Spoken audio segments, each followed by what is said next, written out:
Bonjour à toutes et tous et bienvenue dans ce webinaire organisé par nos trois structures, la coopérative Oasis, l'association Habitat Participatif France et l'association Hameaux Léger.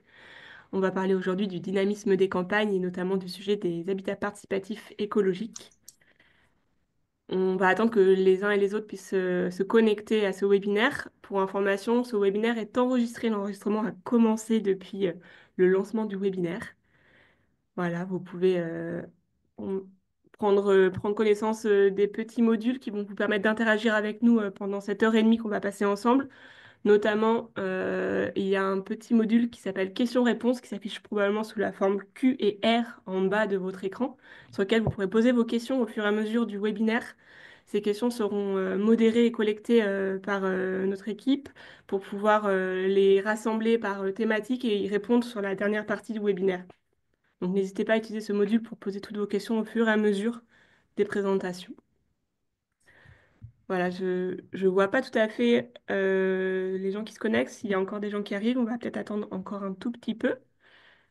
Voilà, donc le webinaire va durer 1 heure et demie. Il est organisé par la coopérative Oasis, l'association Habitat Party France et l'association Hameaux Léger. On a envie de parler avec vous du dynamisme des campagnes, de la voie des habitats participatifs et écologiques dans ce dynamisme.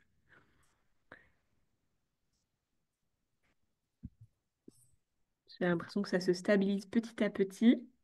Aujourd'hui, avec nous, on a 12 intervenantes et un intervenant qui vont vous parler de différents projets. Voilà, on va pas tarder à commencer. Pour rappel, le webinaire est enregistré. Vous pouvez poser vos questions dans le petit module questions-réponses qui s'affiche sous la forme Q et R en bas de votre écran. Je propose qu'on commence en passant sur la slide suivante qui nous permet de vous présenter de quoi on va parler plus en détail. Donc aujourd'hui, on va vous présenter trois lieux. Le hameau léger du Tiduric à Comana, avec comme représentant une élue de la commune, Fanny Saint-Georges, deux habitants du collectif habitants Marina et Pierre, et une personne du CIREMA, Juliette Mette, qui nous présentera aussi le travail d'évaluation qui est mené sur ce projet. On parlera ensuite du projet de la Bigotière situé à Épignac, avec une habitante du projet, Isabelle Etier, et la maire de la commune d'Épignac, Sylvie Ramé-Pruneau. Et enfin, on parlera de l'oasis des Damias, qui se situe à Eours, avec Caroline Yaffé, qui est habitante du projet depuis les débuts du projet. Et en deuxième partie de webinaire, on aura la réaction de l'architecte et urbaniste Sophie Ricard, je vais présenter juste après, qui pourra se présenter en quelques mots et qui pourra prendre du recul avec son expérience sur ces trois projets. Et on passera en dernière partie de webinaire sur un temps de questions-réponses et d'échanges à partir de environ 14h, 14h05. Donc si vous avez des questions au fur et à mesure de la présentation, vous pouvez toujours les mettre dans le petit module questions-réponses Q et R qui se trouve en bas de votre écran et probablement ensuite sur la droite une fois que vous l'avez ouvert. On va passer à la slide suivante pour présenter les différentes structures. Je laisse Claire présenter la structure Habitat Participatif France. Oui, merci. Donc pour ceux et celles qui ne connaissent pas, donc Habitat Participatif France est un mouvement citoyen créé dans les années 2010 qui a pour objectif de promouvoir et soutenir le développement de l'habitat participatif en France. Il regroupe à la fois des collectifs d'habitants, futurs habitants, militants engagés pour l'habitat participatif, structures, associations professionnelles et partenaires de l'habitat participatif. Et l'association a pour but de développer, enfin soutenir le développement de l'habitat participatif en France. On a quatre grandes missions. La première, c'est informer et sensibiliser le grand public sur l'habitat participatif. La deuxième, c'est porter un plaidoyer au niveau national pour lever les freins et les verrous qui peuvent bloquer le développement de l'habitat participatif en France. Ensuite, c'est animer ce mouvement avec ses différents acteurs. Et enfin, c'est encourager, notre mission est d'encourager l'émergence de projets d'habitat participatif sur tout le territoire. Et dans ce cadre-là, on a un programme qui s'appelle Habitat participatif et transition écologique des territoires ruraux, qui est soutenu par la RNCT, et dans le cadre duquel on co-organise ce webinaire donc avec Amo Léger et la coopérative Oasis. Voilà. Merci Claire. Je passe la parole à Nora pour présenter la coopérative Oasis. Bonjour à toutes et tous. Alors, la coopérative Oasis, c'est une coopérative qui existe depuis 2018, qui soutient et accompagne celles et ceux qui souhaitent vivre en oasis. Alors, qu'est-ce qu'une oasis? Nous, on a défini 5 grands invariants. Donc, une oasis, c'est d'abord un lieu écologique et collectif où des habitantes et des habitants se retrouvent autour de valeurs de partage et de mutualisation, euh, également autour d'une gouvernance respectueuse des individus, des valeurs d'ouverture aussi sur le monde, de sobriété et de souveraineté alimentaire. Alors, on a une carte interactive sur notre site qui est d'ailleurs co-conçue avec Habitat Participatif France. Vous pouvez retrouver plus de 1400 lieux sur la carte, un peu partout en France. Chaque année, donc nous, on accompagne une centaine de lieux. Alors cet accompagnement, il peut prendre des formes très diverses, des formes d'accompagnement juridique, humain aussi et financier, parce que grâce à l'épargne citoyenne, on finance également des projets. Jusqu'à présent, on a financé 60 oasis. Je vous en dirai un mot à la fin de ce webinaire. Et nous avons donc 750 sociétaires qui sont des personnes qui ont choisi de placer donc leur épargne chez nous pour que nous puissions financer ces projets. Nous avons également des missions d'animation de ce réseau et on est très heureux de vous présenter aujourd'hui des exemples de projets qui sont soutenus par la coopérative. Voilà. Merci Nora. Pour la présenter à Léger, je vais passer la parole à Angéline. Merci Maud, bonjour à toutes et à tous. Oui, donc à Léger, on est une association qui a été créée à l'origine en 2017, qui a été reprise par notre équipe en 2019. La volonté, c'est d'avoir une envergure nationale, donc on a des bureaux en Bretagne, mais on a aussi des personnes qui sont présentes et actives sur d'autres territoires. Et notre objet principal, c'est vraiment d'accompagner la création d'éco-hameaux qui se veulent accessibles financièrement, qui ont une volonté de dynamiser le vivre ensemble et le partage, voilà, toutes ces valeurs qui nous, qui nous rassemblent aujourd'hui, et avec un montage anti-spéculatif sur un foncier communal. C'est un peu la spécificité d'Amolégé dans cette dynamique. Aujourd'hui, on accompagne 30 projets sur le territoire français.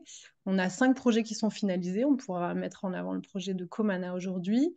Et on a aussi tout un volet sensibilisation, formation auprès de différents publics, que ce soit le grand public, les élus, les institutions de manière générale, pour sensibiliser sur des thématiques comme l'habitat léger, mais pas que, l'habitat participatif, voilà, les autres modes d'habiter, comme on aime le mentionner. Merci. Donc, vous avez pu entendre Nora, Claire, Angéline qui ont préparé ce webinaire avec aussi l'aide de Berthilde dont on va moins entendre la voix, mais qui est là en petite main derrière pour modérer toutes vos questions et faire passer les différentes slides. Merci à toute cette équipe pour la préparation. Et maintenant, je vais passer la parole à Sophie Ricard pour une courte présentation avant d'entrer dans les différents lieux. Sophie, de quel point de vue tu vas nous parler aujourd'hui? Bonjour à toutes et tous. Donc oui, moi je suis Sophie Ricard, je suis architecte urbaniste. Aujourd'hui, je co-dirige un dispositif expérimental qui s'appelle la preuve par 7.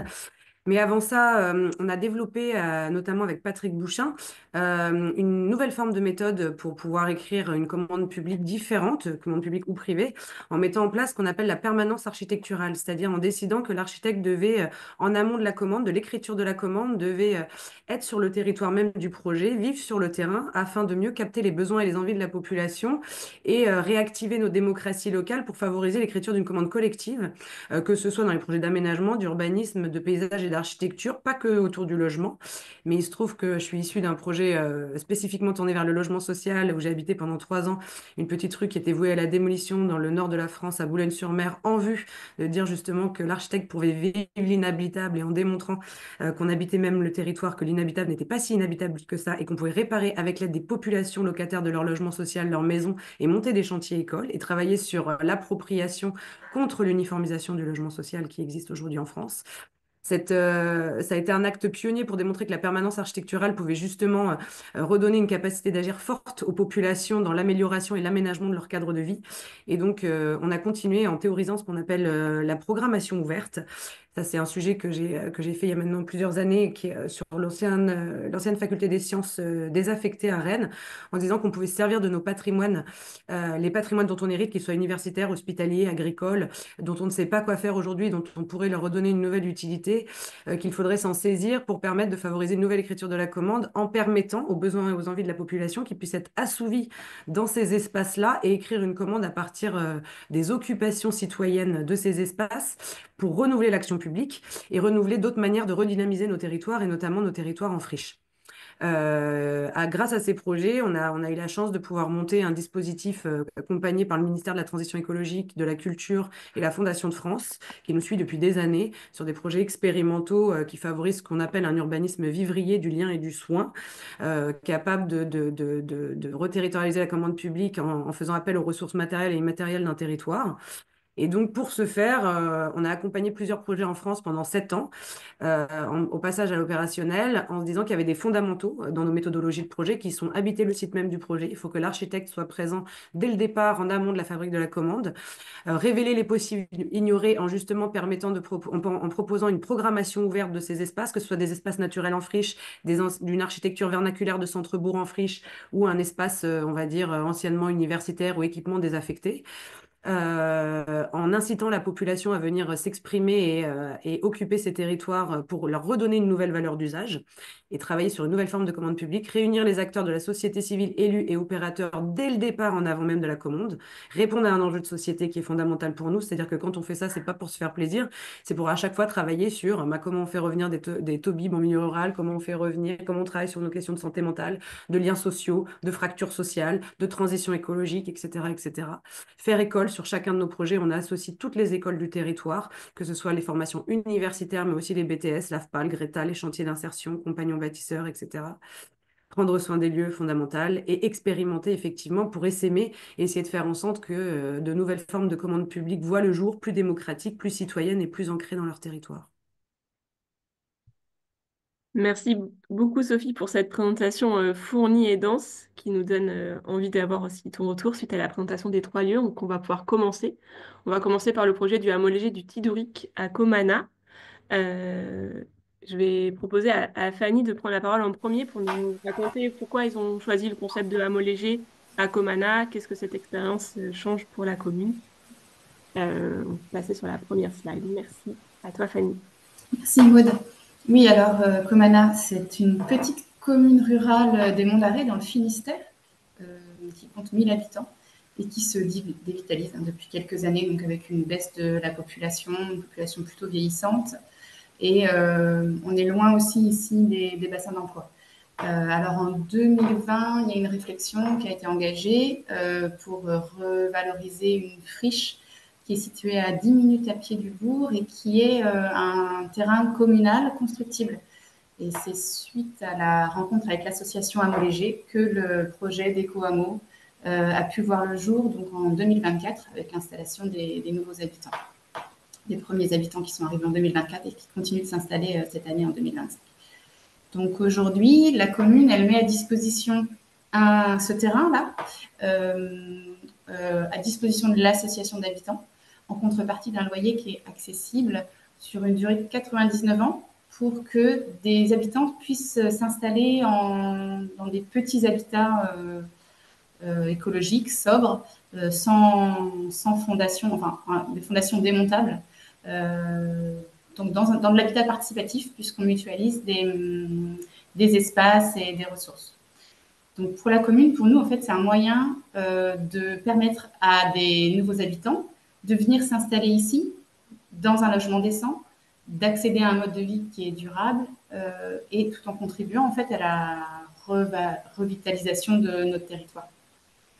Donc ce qu'on observe aujourd'hui, nous, c'est que donc on a pu faire venir une nouvelle population qui porte un renouvellement. Il y a des profils qui ont peu de moyens financiers, mais qui sont dynamiques, qui portent des projets qui ont du sens, avec notamment des projets professionnels sur la commune, mais aussi d'autres activités diverses variées.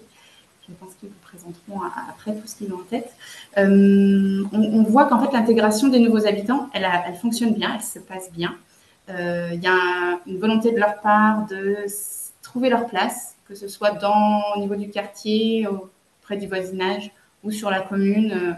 On constate leur présence lors d'événements, leur implication dans des associations qui existent déjà. Je pense que si cette intégration se passe aussi bien, c'est aussi parce que là, on a des habitants qui ont fait le choix de rejoindre un projet qui est porté par une commune. Donc, en sachant qu'il allait falloir coopérer avec des institutions. Et à Comana, l'association d'habitants a été associée à toutes les étapes du projet et s'est impliquée pleinement.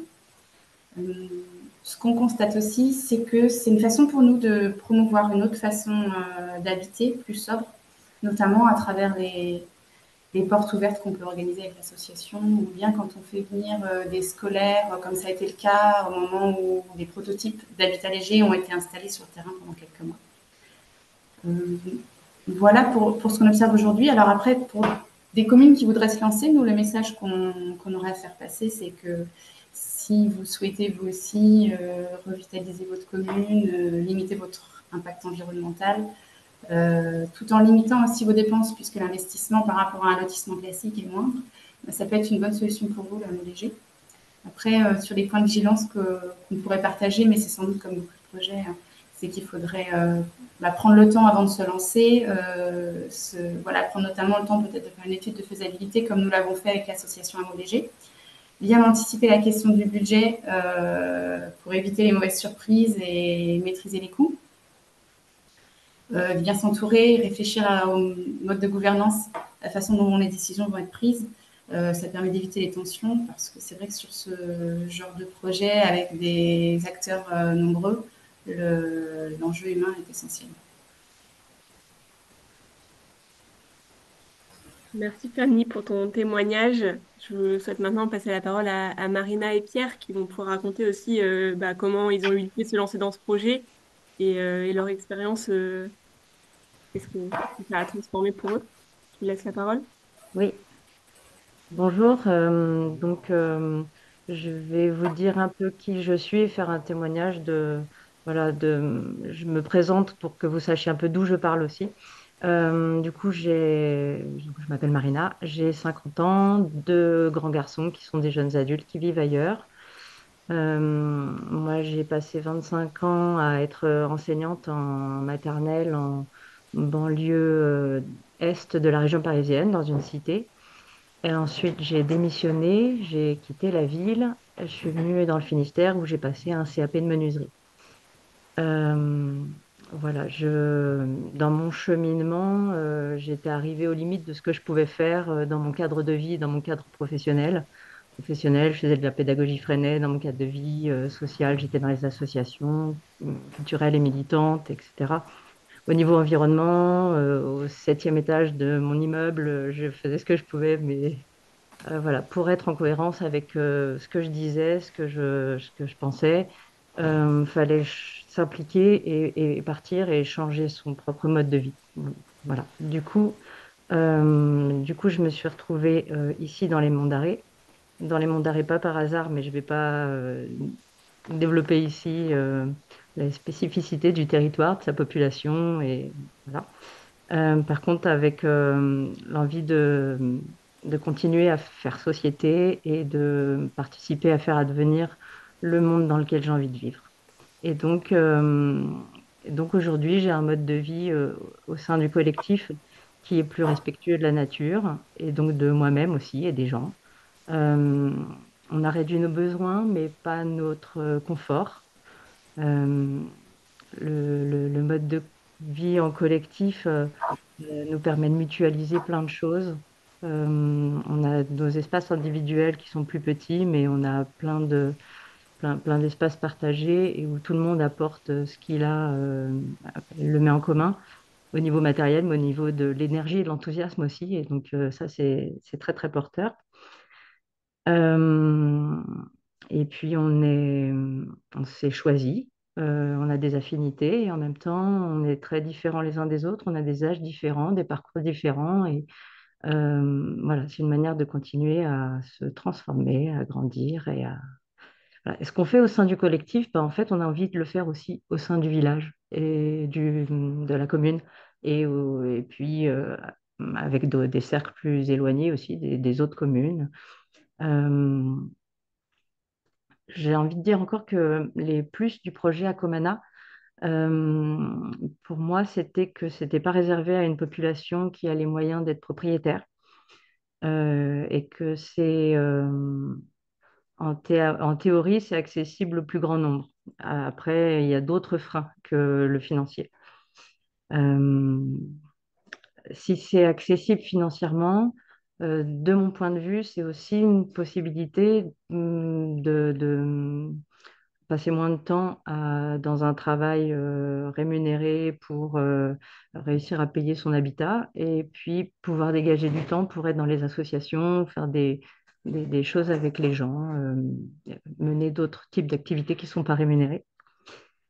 Euh, j'ai envie de dire aussi que le fait du bail amphithéotique et le fait qu'on soit locataire, ça apporte plus de souplesse et de légèreté dans le fait de faire collectif et de se dire que on peut aussi partir de manière pas trop compliquée. Et que c'est engageant, on s'engage sur le long terme, mais l'aventure humaine, c'est un paramètre à gérer aussi conséquent et voilà, de se dire on peut aussi, à- à- comme dans n'importe quelle location, partir et aller dans un autre collectif. Les plus de ce projet, c'est aussi que c'est un projet qui est impulsé par la mairie et donc par les habitants aussi. Et qu'on a tout de suite créé beaucoup de liens avec les habitants et qu'on s'est senti accueillis et que nous-mêmes, on vient apporter notre énergie dans différentes associations. Et, euh, et puis pour finir, cerise sur le gâteau, bah, c'est un projet un peu pilote. On défriche pas mal de choses et c'est pas toujours simple. Mais ben, c'est super enthousiasmant de se dire que si ça marche et si c'est positif, ben, ça donnera envie à d'autres communes, à d'autres gens de se lancer, de vivre comme ça, voilà, ça ouvre des portes, des possibilités, voilà, j'ai dit. Merci Marina. Elle a déjà presque tout dit. Ouais, je peux revenir. Ouvrir sur le collectif et Ouais, puis parler un peu vrai des gens projet. qui sont dans le collectif, de nos projets, de nos avancées. Moi, je suis arrivé à la fin de ma vingtaine avec une envie de vie simple, de vie en collectif et proche du végétal. J'en ai parlé à un ami qui s'appelle Yann et on est arrivé ensemble au premier appel à projet il y a 2 ans et demi à Comana. Et on est arrivé avec un projet de restaurant potager. Donc lui, il est en train de reprendre la crêperie en face de l'église, dans une commune qui a grand besoin de bars et de restaurants. Et moi, je vais alimenter le restaurant avec les légumes. On a 1 hectare, on a la chance d'avoir 1 hectare de terrain autour de la zone constructible. Donc on va pouvoir produire sur place et amener toutes ces denrées à 500 mètres en vélo. Donc on est bon. Et il y a des projets dans tous les sens. Il faut un peu créer son métier aussi à Comana, c'est plus facile. Donc à côté de ça, Marina, elle a passé son CAP de menuiserie l'année dernière. Donc on lui fait un hangar bardé de fenêtres pour pouvoir travailler à l'intérieur. Et Sarah, qui arrive avec sa roulotte et son compagnon Damien veut faire de l'attraction animale. Donc là, on est déjà sur 4 micro-entreprises, je crois, qui se montent sur ce site Mhm. à venir. Donc ça aide. Et donc on est aujourd'hui 8 membres. On n'était que 3 l'été dernier à 4 ou 5 mois de signer le bail. Mais ça l'a fait par le bouche à oreille, par les rencontres locales. C'est surtout des locaux en fait qui sont reliés au territoire, qui sont venus rejoindre les rangs et grandir l'aventure et reprendre un petit peu le relais aussi sur tous ces rôles qu'on a dû mener à trois, et ça nous a fait du bien aussi d'avoir toutes ces nouvelles forces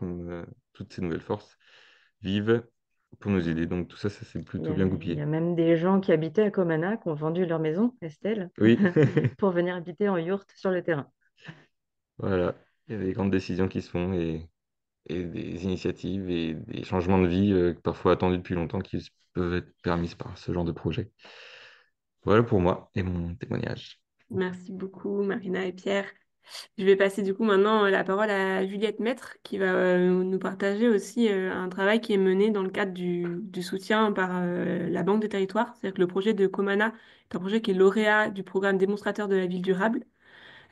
qui est donc fait de ce projet un des 40 projets que l'État choisit comme démonstrateur de nouvelles manières de faire la ville et la campagne finalement. Et dans ce cadre-là, on a un financement pour mener une évaluation complète du projet. Je vais laisser Juliette en parler. Vas-y, Merci. Juliette. Donc, effectivement, nous, le CEREMA, donc, on est un établissement public lié avec les collectivités et le ministère. Et voilà, on est là en suivi, en appui de ce projet aussi pour voilà, faire un peu peut-être la preuve qu'on est bien dans la sobriété attendue, qu'on est bien, que c'était aussi une solution. Donc là, on vous a mis quelques éléments sur l'approche carbone, tout simplement parce que c'est le plus visible et que c'est souvent un sujet de se dire. Donc là, il y a eu des prototypes qui ont été mis avant que Marina et Pierre s'installent et viennent construire leur logement, pour savoir voilà, comment ces logements permettaient de répondre aux enjeux du bas carbone, notamment par rapport à des logements classiques. Donc, vous imaginez qu'on est très, très en dessous, hein, y compris en tenant compte du bâtiment commun. Et puis là, évidemment, on poursuit avec les habitats qui sont créés, avec aussi les discussions. Certains posaient la question, voilà, quel bilan carbone, quel bilan en eau, comment on fait la preuve de cette sobriété sans renier sur le confort. Voilà, ce n'est pas de l'habitat précaire, c'est pas de l'habitat inconfortable. Voilà, on y vit bien, vous avez la preuve devant vous. Voilà, donc on suit toutes ces dimensions-là, mais y compris, comme disait Fanny, bah, les modes de faire. Voilà, c'est pas si simple que ça de faire simple en France, de faire simple, sobre et low-tech. Voilà, donc c'est aussi comment on peut documenter tout ça pour permettre à ce genre de projet d'émerger ailleurs en France et à tout le monde bah, de progresser sur l'ensemble de ces sujets. Voilà. Donc on fait des rapports annuels. Voilà, le premier est disponible et puis on reviendra vous voir cet été. Vous allez être beaucoup plus nombreux. Ravi de pouvoir voilà, venir vous revoir pour poursuivre ça dans le temps, parce que c'est des démarches qui prennent du temps et qui s'installent dans un temps long. Merci beaucoup, Juliette, pour ce partage. On a fini sur le projet de Comana. Si vous avez des questions sur ce projet auquel on n'a pas répondu lors de cette présentation, vous pouvez continuer de les mettre dans le petit module questions-réponses. On les prend en note, elles vont être du coup rapatriées, comme ça on pourra répondre de manière groupée. Et on va passer au projet suivant et je vais laisser Nora poursuivre la modération de ce webinaire. Vas-y, Nora. Oui, bonjour à tous et tous. Alors, on va rester en Bretagne pour le prochain projet qui s'appelle La Bigotière, qui va être présenté aujourd'hui par deux personnes, Isabelle Etier, donc, qui est habitante et cofondatrice, et Sylvie Ramé-Pruneau, qui est la maire de la commune sur laquelle est installée La Bigotière. Alors, La Bigotière a la particularité d'être à la fois une oasis et un habitat participatif. Donc, Isabelle, est-ce que tu peux nous en parler? En allumant ton micro. Merci.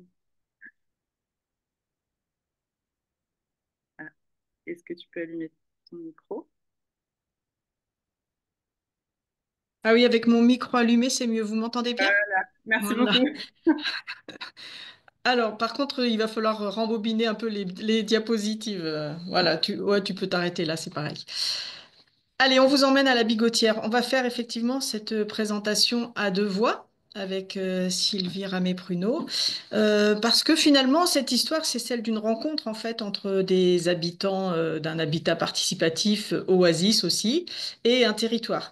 Alors, c'est au XIIe siècle en terre de Gaulle qu'est née une métairie qui est devenue la Bigotière. Et c'est là que nous arrivons en 2016. Tu peux faire un petit clic si tu veux, Berthilde, si c'est toi qui es à la manette. Nous voilà, voilà. Nous sommes 12 amis de longue date et nous cherchons un lieu pour habiter ensemble et surtout pour faire des choses ensemble, en fait. C'est vraiment ça qui nous anime. Ça fait un peu plus de 2 ans qu'on s'est lancé dans cette aventure et on a démarré notre chemin faisant en faisant des voyages d'études. Voilà, on a visité beaucoup de lieux alternatifs, de lieux inspirants pendant ces 2 années de recherche de lieux.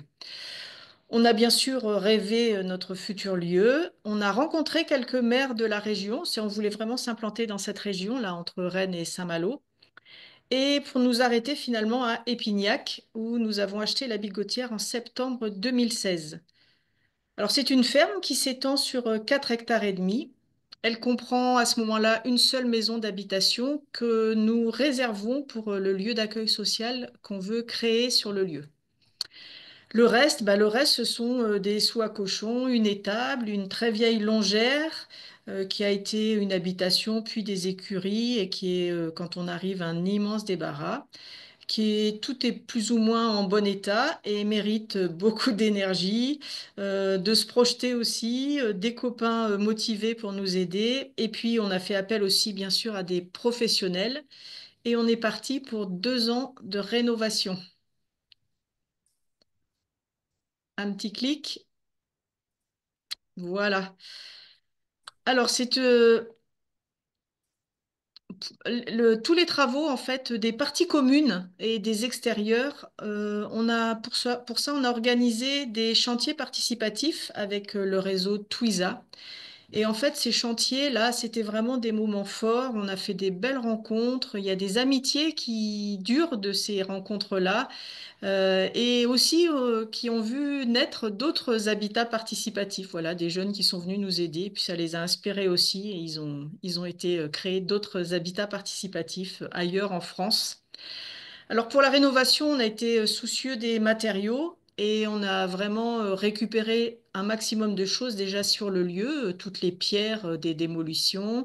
On a utilisé la terre aussi de la Bigotière et bien sûr de la chaux, du chanvre, de la paille fournie par nos voisins agriculteurs, etc. On passe au suivant. Et pendant les travaux, du coup, la vie continue, ou plutôt elle commence, parce que les travaux ont duré 2 ans, mais on était déjà sur place. Donc on va revenir en 2016. Gilbert, un des fondateurs, quitte la DDE, qui ne lui convenait plus vraiment, et il passe son CAP boulanger à 55 ans. Il installe son four à pain à feu de bois sous un appentis, en attendant que les seaux à cochon qui devaient l'accueillir ressemblent à un fournil. Il lance sa boulangerie Escalpin dès fin 2016.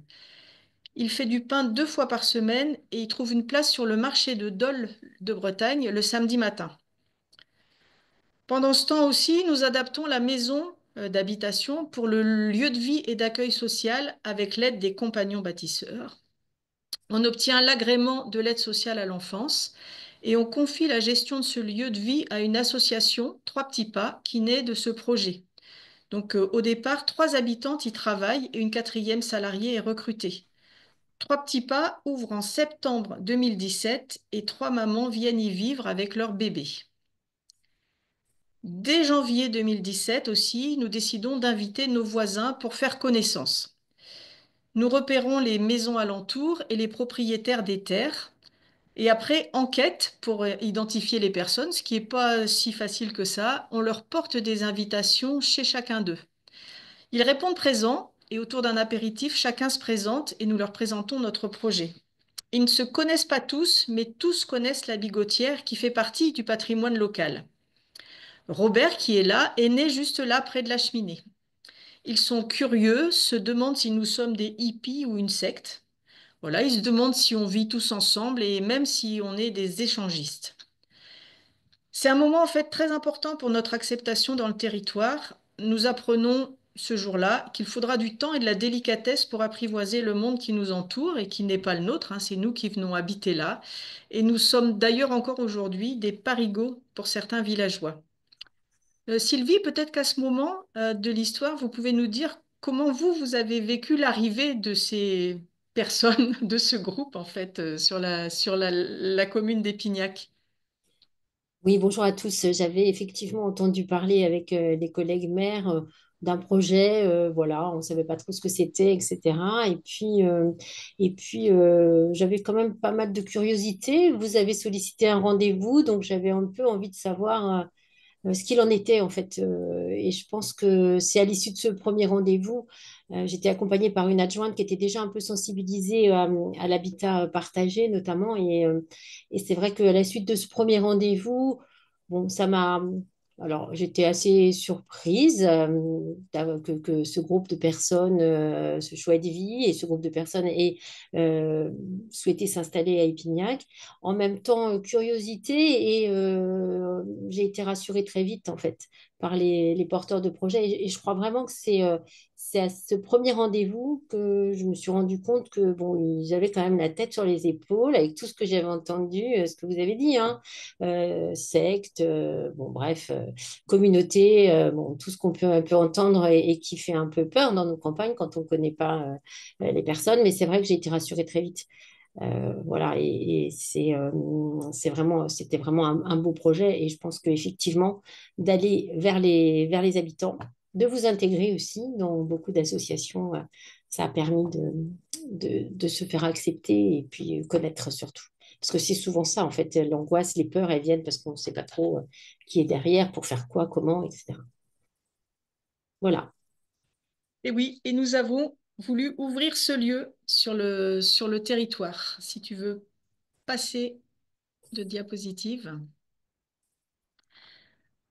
En fait, on le voulait vraiment ouvert, ce lieu. On ne voulait pas du tout vivre dans notre bulle. Gilbert, le boulanger, il a tissé beaucoup de liens sur le marché. Voilà, il a beaucoup parlé, échangé, et il a aussi invité les gens à passer nous voir et à acheter du pain directement au fournil. Et comme il le dit très bien, bah, les gens viennent acheter leur pain et en même temps, ils achètent le droit de jeter un œil sur la bigotière. Et ils reviennent en général. Et autour du pain, nous créons aussi les fameuses soirées tartines. Voilà, on achète des ingrédients, le fournil fournit le pain, on laisse faire le bouche à oreille, les gens viennent, alors tous les gens, nos familles, nos amis, les voisins, des habitants du territoire, des curieux aussi. Chacun garnit sa tartine et la repasse au four. On met quelques sous dans la boîte de participation libre, on s'assied dehors autour des grandes tables, on discute, on sort des instruments, on chante, jusque tard dans la nuit. Les voisins sont là, donc on ne dérange personne. La convivialité a vraiment une place centrale pour notre rencontre avec le territoire et créer des liens. Tous les ans, nous organisons le printemps de la Bigotière. Donc, c'est un week-end à thème. On a eu l'inauguration d'abord en 2019, puis une journée sur l'eau, une journée sur enfin un week-end sur l'arbre, une inauguration de la place du village, etc. On a acheté un chapiteau qu'on monte tous les ans dès le mois de mai et on organise des soirées cinéma, des débats, des stages, des concerts, des fest-noz, des festivals. La Bigotière devient un lieu attrayant où les villageois, nos voisins, nos familles et nos amis se croisent, se rencontrent et rêvent ensemble et voilà, font la fête. C'est vraiment quelque chose de, je crois, qui nous caractérise vraiment. Sylvie, si vous voulez ajouter quelque chose, vous êtes venue souvent à nos fêtes. Oui, oui, oui, tout à fait. Mais moi, j'ai l'habitude de dire qu'à la Bigotière, il y a une idée à la minute, quoi. C'est-à-dire qu'en fait, il y a énormément de ressources. Vous partagez vos compétences, vous avez ouvert le lieu et puis vous permettez enfin, vous proposez en tout cas toutes sortes d'animations. Et je pense que nous, en tant qu'élus, Épignac, c'est 1460 habitants. C'est précis parce qu'on vient de faire le recensement, mais c'est vrai que nous, élus de petites communes, malgré tout, moi, je pense qu'on a un rôle de facilitateur pour ce genre d'initiative citoyenne. On ne peut pas compter toujours sur les élus pour tout faire, c'est pas possible.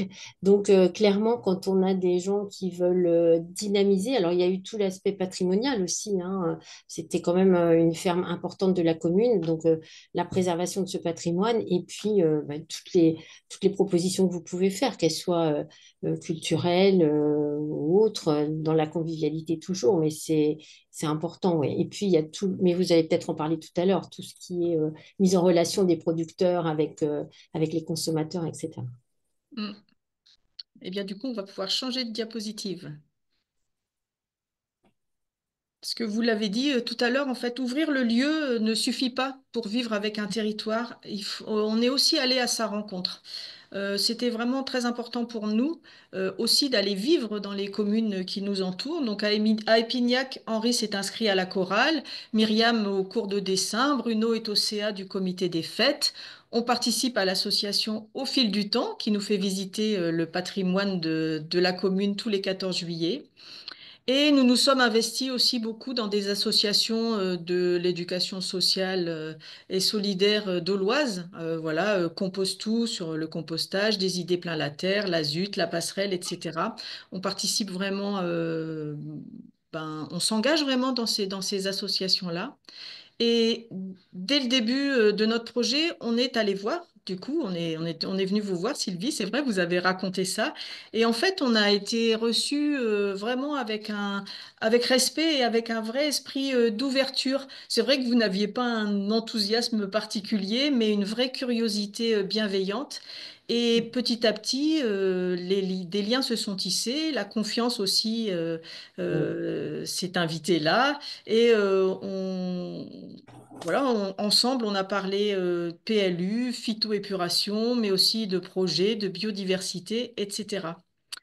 Et cette rencontre avec le territoire, elle a vraiment pris une nouvelle dimension avec la naissance du ruisseau coopérative.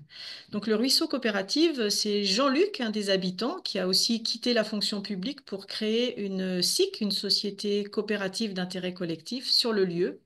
Et cette SIC est vraiment tournée vers le territoire. L'intention de la SIC, c'est œuvrer et coopérer sur notre territoire pour un monde plus juste et plus humain, en harmonie avec le vivant. Donc ce ruisseau, il a démarré avec son volet alimentaire en lançant les paniers du ruisseau en 2020 pour permettre aux producteurs de la région de vendre leurs produits alors que les marchés sont fermés pour cause de confinement. Donc ces moments de liberté lors des premières ventes des paniers ont beaucoup compté pour les consommateurs et les producteurs et bénévoles voisins en fait. Les paniers du ruisseau comptent aujourd'hui une centaine de consommateurs réguliers, 40 producteurs et 9 lieux de dépôt des paniers. Tout s'organise le vendredi et transforme la bigotière en fourmilière. Et aussi, comme lien avec le territoire, avec le soutien de l'ANCT, l'Agence nationale de la cohésion du territoire, on a répondu à 2 projets, un projet Fabrique de territoire et la manufacture des jeunes pousses, qui nous ont permis de former 2 consortiums avec des tiers-lieux et des associations de l'ESS voisine. Donc, on a inventé et réalisé avec ces associations et ces tiers-lieux des projets ensemble, en fait. On a appris à se connaître et à coopérer. Le ruisseau a aussi lancé une démarche de développement du label E avec une autre SIC du territoire, la SIC ENR. Et avec nos associations partenaires, on est devenus des interlocuteurs légitimes pour les mairies, la communauté de communes, le département. Et alors là, je vais vous laisser la parole, Sylvie, parce qu'en fait, avec le volet de biodiversité, on a aussi lancé un projet avec 3 communes d'atlas de la biodiversité communale. Voilà, donc là, vous allez même mieux en parler que moi, parce que vous étiez vraiment actrice de ce projet, bien plus que moi, finalement. En fait, oui, c'est ça. On a été sollicité avec 2 autres communes pour répondre à un appel à projet sur l'Atlas de la biodiversité donc intercommunale, en fait, avec 3 communes.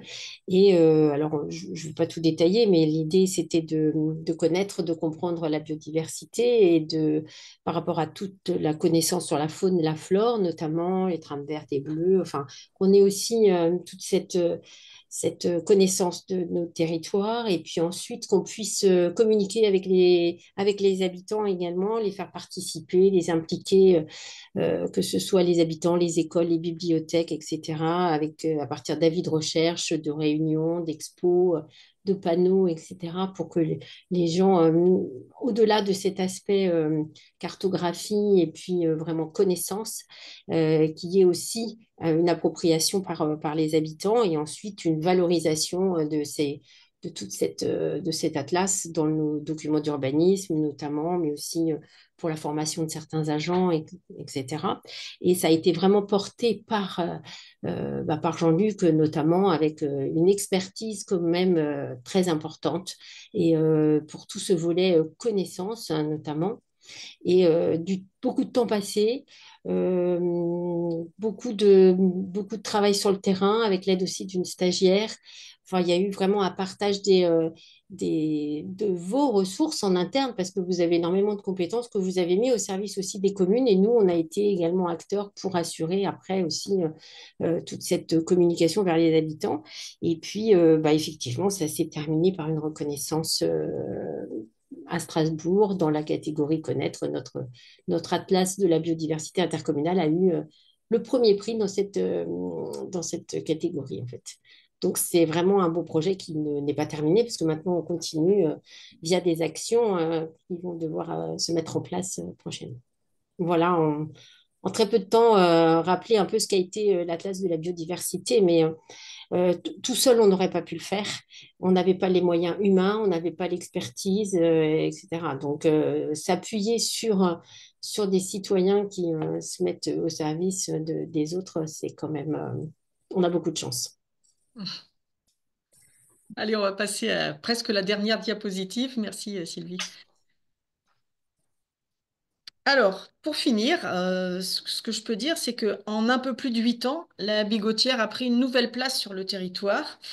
Aujourd'hui, nous sommes toujours les 12 habitants de la première heure, mais aussi Julien, Hortense, Clémence et Anna qui habitent dans le gîte que nous leur louons. Alors, eux, ils sont venus à un premier chantier Twiza et en fait, ils sont restés. Ils n'ont pas voulu repartir.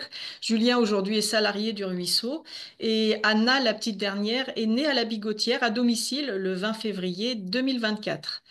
Donc, il y habite aussi 3 mamans dans le lieu d'accueil social, 3 mamans et leurs enfants. Pour les habitants non humains, nous avons 2 chats, 9 moutons, 5 chèvres, 11 poulets et un lapin. Et on compte sur le lieu 8 entreprises ou associations donc, qui travaillent sur le lieu de la Bigotière. Tout ça emploie en tout 11 salariés et 2 stagiaires. Et au final, du coup, ce lieu est passé de 1 habitant en 2016 à 23 habitants aujourd'hui. Et voilà, tu peux envoyer la dernière diapositive pour dire que, évidemment, l'aventure continue. Merci pour votre écoute. Merci. Et vraiment, je rajouterais simplement qu'il y a beaucoup de dynamisme. Il y a un réseau qui s'est mis en place. Il y a une relation de confiance parce que bon, c'est pas toujours simple de faire coïncider les projets avec les règles d'urbanisme, des choses comme ça, par exemple. Donc, il y a vraiment un travail une confiance mutuelle et il y a un travail en commun qui est très intéressant. Voilà. Grand merci à toutes les deux pour cette présentation vraiment très riche qui donne envie de venir passer vous voir. Mais avec plaisir, hein, vous venez quand vous voulez. Pour rappel, donc, si vous avez des questions, vous pouvez les poser dans le chat et les intervenantes et intervenants y répondront à la fin de ce webinaire. Alors, on va changer de territoire. On va rester toujours en territoire rural, mais cette fois, on va aller dans les baronnies provençales. Caroline, est-ce que tu es avec nous? Oui, c'est bon. Je vous écoute avec beaucoup d'attention et d'intérêt. Super. Donc, Caroline va vous présenter l'Oasis des Damias, dont elle a été l'une des cofondatrices et dont elle est habitante. Alors, je vais surtout commencer par parler du village des Our, dont le hameau d'Amiens fait partie. En fait, nous, c'est une aventure qui a commencé il y a presque 50 ans maintenant, puisque les premiers arrivants sont arrivés donc dans ce petit village, les premiers jeunes, en 75. C'était un village qui était pratiquement abandonné, hein, comme la plupart de ces villages perdus dans la montagne. Voilà, dans ces années-là, il y avait une dizaine d'anciens qui habitaient avec un petit troupeau de chèvres, mais on pouvait dire simplement qu'ils vivotaient. Et il y a un groupe de jeunes qui ont pu racheter quelques habitations, quelques maisons, et qui petit à petit ont commencé donc à s'implanter dans ce village. Moi, je suis arrivée quelques années plus tard et j'ai vraiment été fascinée par j'ai envie de dire, par le potentiel qu'il y avait à recréer vraiment un village, de repartir de rien et de rebâtir. Donc, il y a eu presque plus de 15 ans où on a tous mis la main à la pâte et bâti ce village. Peut-être qu'on peut passer à la slide suivante qui montre un peu tous les travaux. Donc, vous voyez, c'est un village qui était vraiment pratiquement à l'abandon. Sur la dernière photo, On voit également à l'époque, donc même en 80, il y avait encore, il n'y avait pas de tracteur, les anciens n'avaient pas de tracteur, faisaient tout donc à la traction animale avec des charrettes, mais bon, et ils étaient vraiment à bout de souffle. Et le passeport, l'intégration de nous, les jeunes, ça a vraiment été et le travail et l'entraide, où tout de suite, ces anciens, ben, ils ont vu que vraiment on venait là pour vivre avec eux et qu'on pouvait leur apporter tout le soutien dont ils avaient besoin. Alors c'était bien sûr une toute autre époque que maintenant, puisque les anciens, tout le monde se demandait pourquoi nous, on voulait venir vivre dans leur village alors que tous les jeunes étaient partis, que dans tous les villages aux alentours, toute la jeunesse partait, les exploitations agricoles bah, également périclitaient. Et pourquoi nous, qui étions des jeunes diplômés, citadins, on venait vraiment se mettre dans ce village. Donc il y a eu, je pense, pendant pas mal d'années, des interrogations, des questionnements sur notre venue avec bon, ce qui a pu être évoqué, est-ce qu'on est une secte, qu'est-ce que l'on fait ensemble, etc. Mais le lien avec les anciens du village a été très très fort tout de suite, notamment également avec la naissance de nos premiers enfants. Ben, tout de suite, ça crée une grande famille. Et petit à petit, donc le village a pu renaître parce que dès 83, donc c'est un jeune qui est devenu maire.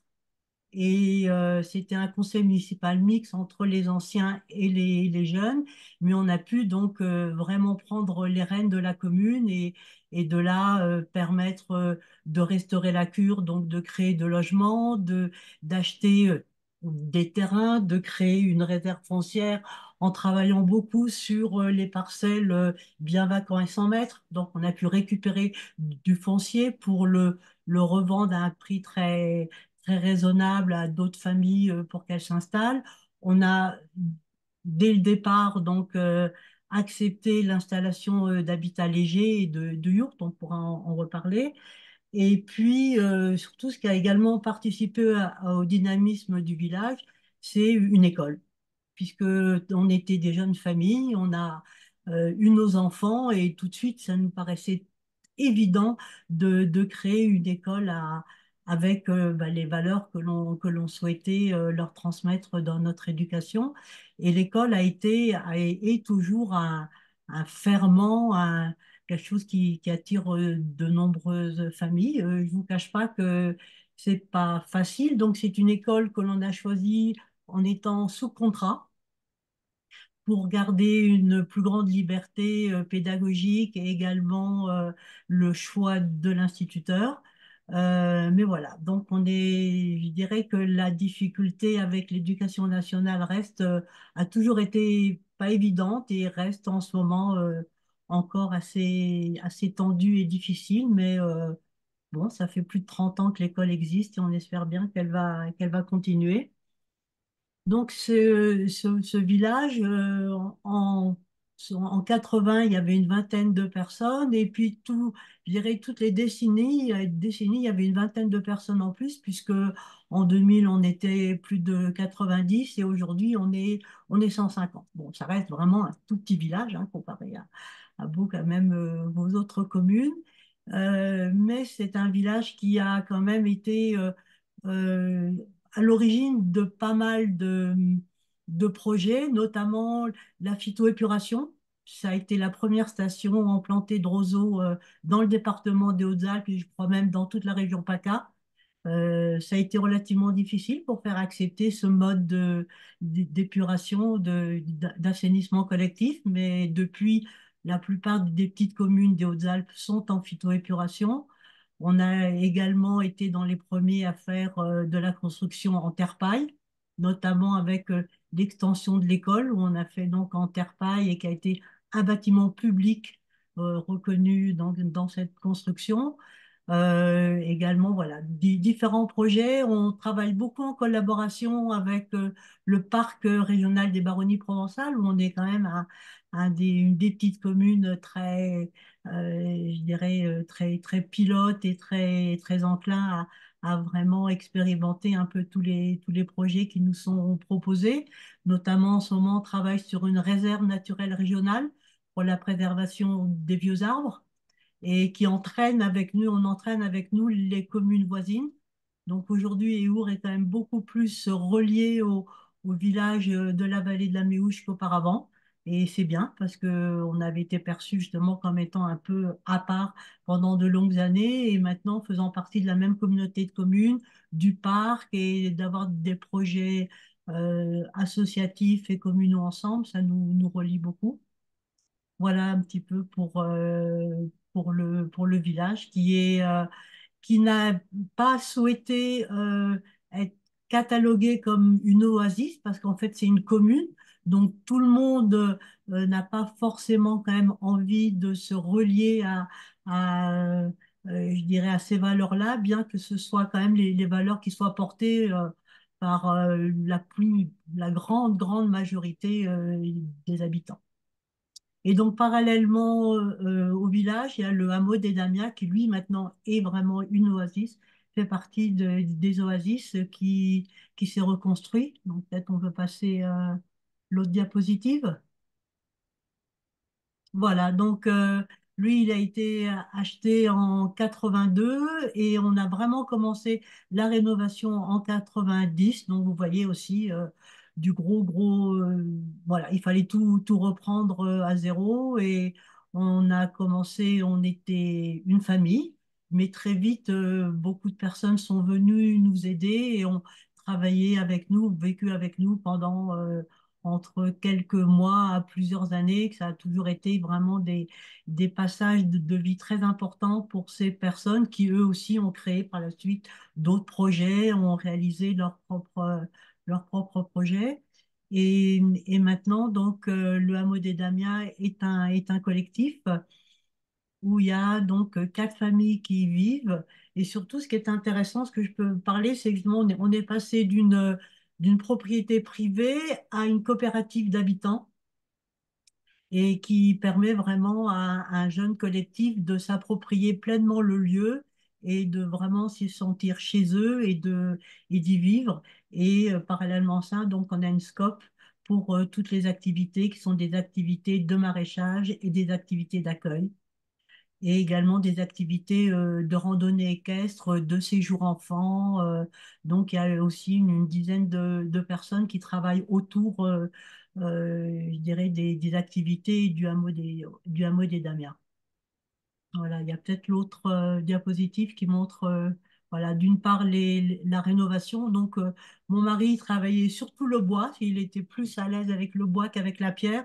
Donc, bon, on a bien sûr rénové les bâtiments en pierre, mais toutes les extensions ont plutôt été faites en bois et les petites structures annexes que l'on a fait, c'est tout en ossature bois. Et aujourd'hui, on est en train de finir une maison nouvelle, donc en ossature bois et paille, et habitat paille. Voilà, donc je vous dis, donc il y a on est quatre familles à y vivre, plus beaucoup de personnes qui viennent y passer des vacances. On accueille des groupes, on a toujours eu envie que le hameau puisse être un lieu un peu un repère pour des familles qui n'ont pas la chance de pouvoir être au contact de la nature au quotidien, mais qui puissent venir saison après saison y retrouver et que le hameau soit un petit peu leur maison de vacances, le lieu où les enfants grandissent et reviennent saison après saison. Et autrement, on fait donc, ça c'est le côté plus économique, beaucoup d'accueil de stages en développement personnel, mais également beaucoup en connexion à la nature et randonneurs et vacances. Voilà, donc avec une activité agricole qui au départ a été notre première activité rémunératrice et économique. Et maintenant, le volet agricole est plus en soutien à, je dirais, l'activité d'accueil qui, elle, génère le côté, je dirais, financier, mais le cœur et notre âme restent vraiment la ferme et le monde agricole et toute la vie de la nature autour. Donc, on y passe tous beaucoup de temps.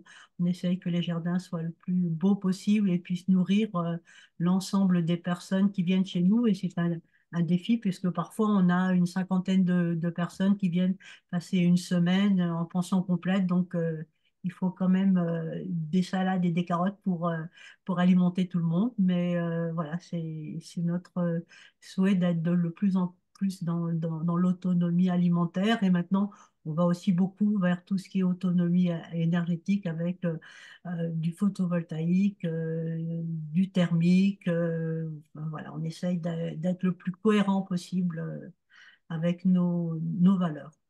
Et le village, voilà, il y a toujours cette dynamique entre le hameau et le village. C'est une histoire commune. Elle est pas séparée. J'ai été donc maire de la commune pendant 3 mandats, qui a permis également de vraiment impulser au village ce même esprit des oasis, ce même esprit associatif et de collaboration et d'entraide. Et aujourd'hui, le village vit vraiment avec ces valeurs-là, avec une vie associative très, très riche et très militante.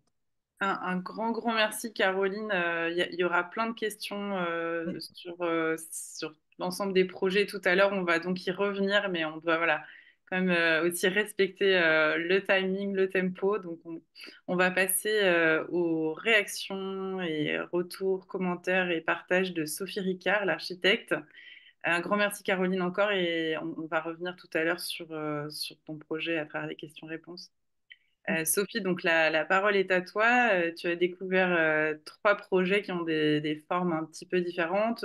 Je le rappelle, hein, le thème de notre webinaire, c'est le dynamisme des campagnes, hein. Donc, comment est-ce que toi, voilà, quand tu vois ces projets, comment est-ce que ça fait écho par rapport à ton travail d'architecte, par rapport à la question aussi du lien avec les élus, avec le territoire, avec le dynamisme des territoires?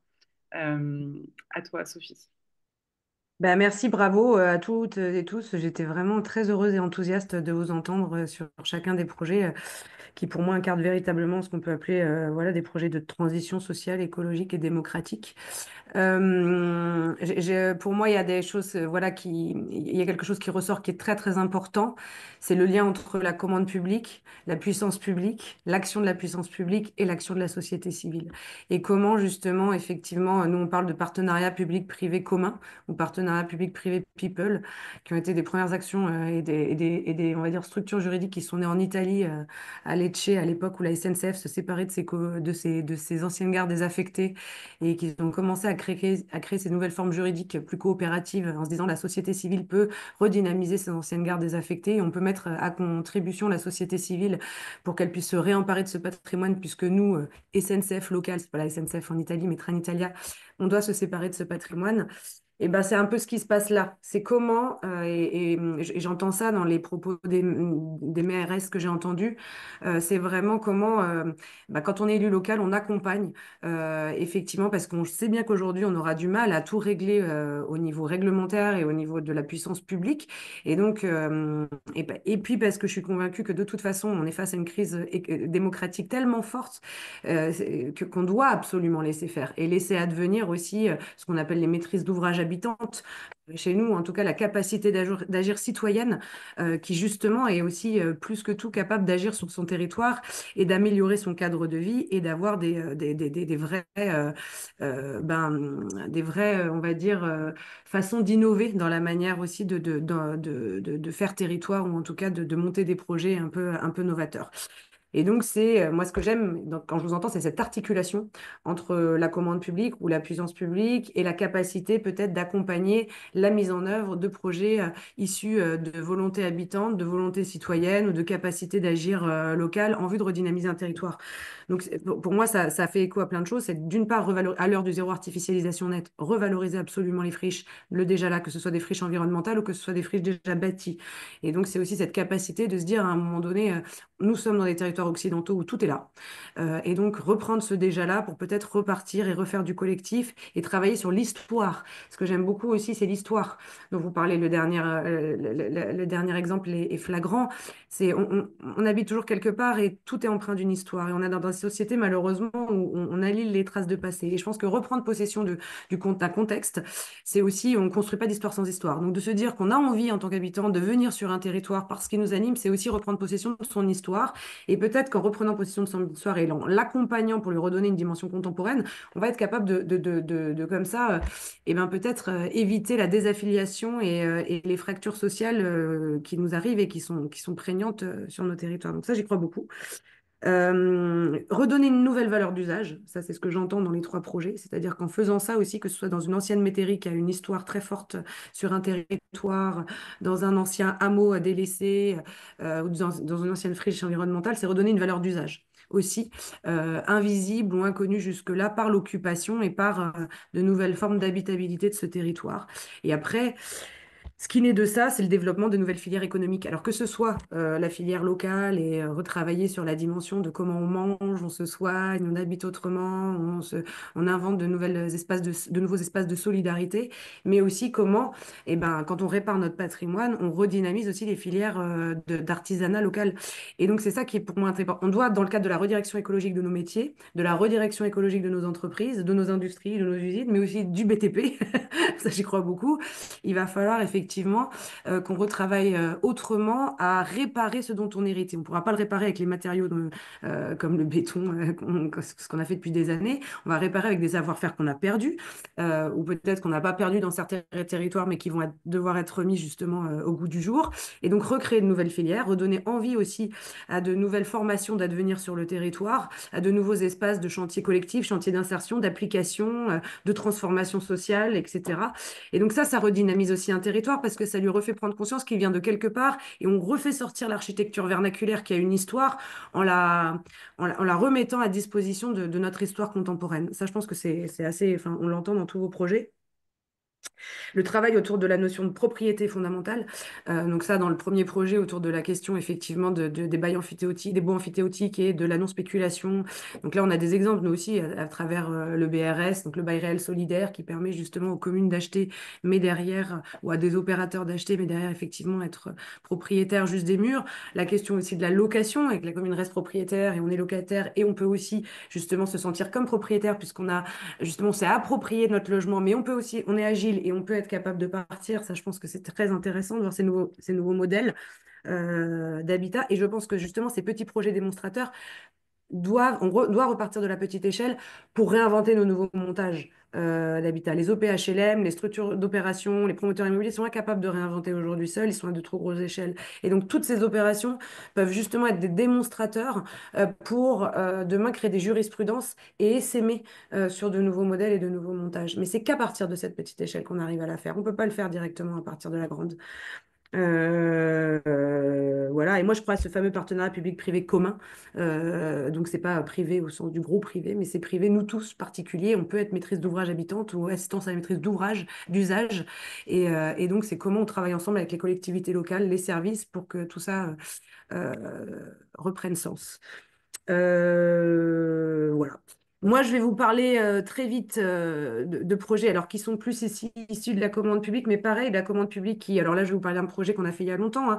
Celui-là, il a plus de 10 ans. Alors, tous ces projets sont documentés sur l'école du terrain, qui est le centre de ressources qu'on a mis en place via la preuve par 7, parce on a bien vu que plein de projets expérimentés sur le territoire national, et donc on n'allait pas documenter juste les projets qu'on accompagnait, mais tous les autres aussi, qui ont déjà fait leurs preuves, dont les vôtres hein, d'ailleurs, qu'on pourrait documenter plus largement. Peut-être revenir sur les Bocs du Blas avant. Je reparlerai des autres, mais revenir sur la diapo des Bocs du Blas. Et donc, là, je vais vous raconter 3 projets, mais je pourrais en raconter beaucoup plus. Mais vous pouvez retrouver en tout cas un certain nombre de projets qui sont documentés, dont les récits sont documentés, mais aussi tous les documents techniques, juridiques, économiques sont mis en open source sur l'école du terrain pour justement que d'autres puissent s'en emparer, des maîtrises d'ouvrage habitants, des élus, des services techniques, des OPHLM, etc. Donc, je vais vous parler du projet. Je veux bien qu'on revienne sur la diapo des Bocs du Blas en Ardèche. Ça, c'est un projet qui est sorti en 2010, à l'époque où le maire d'un petit village à Beaumont, et Cévennes ardéchoise, village de 240 à 250 habitants, qui passe à 900 voire 1000 l'été, hein, composé essentiellement de résidences secondaires, mais dans une ancienne châtaigneraie ardéchoise, composée de restanques, de faïs, voilà, un territoire complètement façonné par l'homme pour la culture de la châtaigne. Un maire agriculteur fabuleux, un néo, hein, qui a aussi qui sortait d'études à Paris et qui a décidé de s'implanter dans ce village-là et de devenir maire de sa commune.